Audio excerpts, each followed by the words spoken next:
na,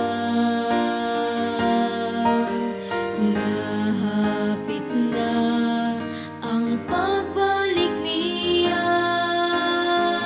Angay na to nga ikalipay, kay siya mo balik na sa dili madugay. Mga kasakit, mga hanaw na, ug lunlun kalipay ang maangkon ta.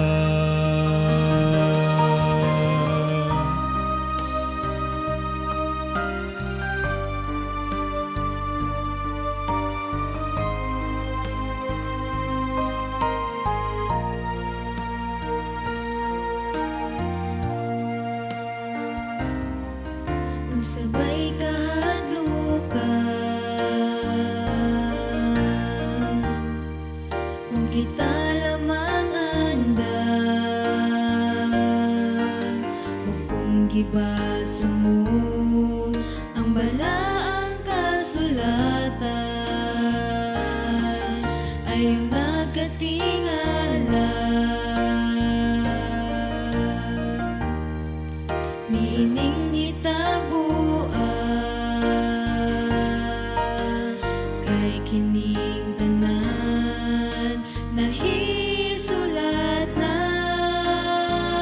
Angay na to